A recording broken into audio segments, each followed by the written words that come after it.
పెద్ద పులుసా పెద్దవా? ఈరోజు ఏం మాట్లాడినా మక్కలని చెప్తాము. అది చూపిస్తుందండి పాపం చుక్కలు చూపిస్తుంది.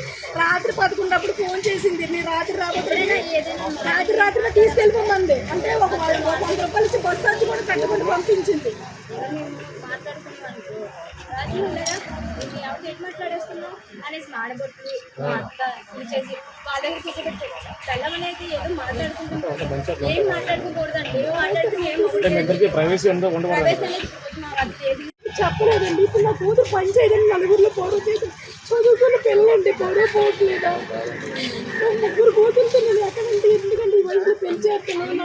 నా పరిస్థితి పోలేకే నేను 10 లక్షలు కట్టిన, 5,50,000 3 తులాల బంగారం సారీకి 2 ఇచ్చి పంపించిన. ఇల్లు జాగా కూడా నా కొడుకులేడు, మీకే రాస్తున్న కొడుకులేదని చెప్పాను. కానీ ఆడేట్ చేశాడంటే లాస్ట్ నాకు రోడ్డు మీద తీసాడు. మేము ఎప్పుడు బయటకు రాలేదండి. ఇప్పుడు పక్కలు ఈ పక్కలు అందరూ ఆడికి 3 సంబంధాలు వచ్చాయమ్మా, ఆడు కొంచెం మగోడు కాదు, అందుకే సంబంధాలను తిరిగి వెళ్ళిపోయి మీరు వాళ్ళకి ఇచ్చారని అడుగుతున్నాను.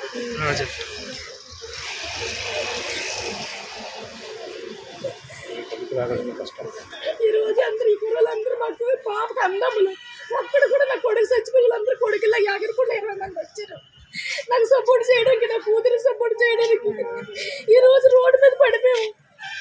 మా ఆయన విషయం చెప్పాలంటే కానీ ఇప్పటివరకు నేను చెప్పలేదు. మొన్న పోలీస్ స్టేషన్ చెప్పాను, ఆడదాన్ని కూడా పీరియడ్ టైంలో కూడా నాన్న నరకం చూపించేవారు. మా అమ్మ నాకు ఎందుకు చెప్పుకోవడం అనేది కూడా చెప్పుకోలేదు. ఒక ఆడదాన్ని కదా నేను చెప్పానంటే ఏటైంది ఏంటి ఇలా అవుతుందమ్మా అంటే, ఇలా పెళ్ళి అయితే 3 నెలల వరకు చూసాం బాగానే ఉంది. కూడా మా ఆయన కూడా ఏం లేదు, ఏమని అంటే అబ్బాయిలు అడుగుతారు ఏమైనా పిల్లలు అయితే ప్రవేశం అన్నట్టుగా వ్యతిరేకంగా మాట్లాడుతారు.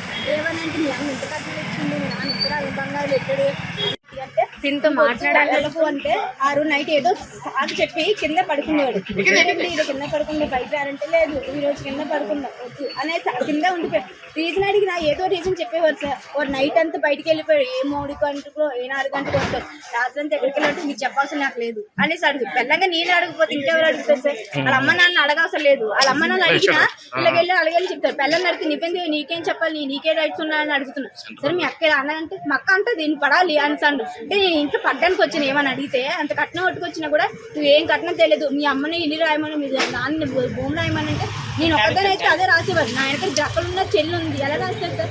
వాళ్ళకి 3 సమానంగా పంచాలి కదా. ఇటు ఏమైనా ఇప్పుడు నీ సంసారం పడి నాకు 1.5 years సంసారం చేశాను. ఇప్పుడు నీ సంసారం పరికరాలు ఆ విషయం నేను మమ్మల్ని నాన్న ఇప్పటికి వచ్చి నేను ఏం చెప్పను. ఆ విషయం చెప్పండి.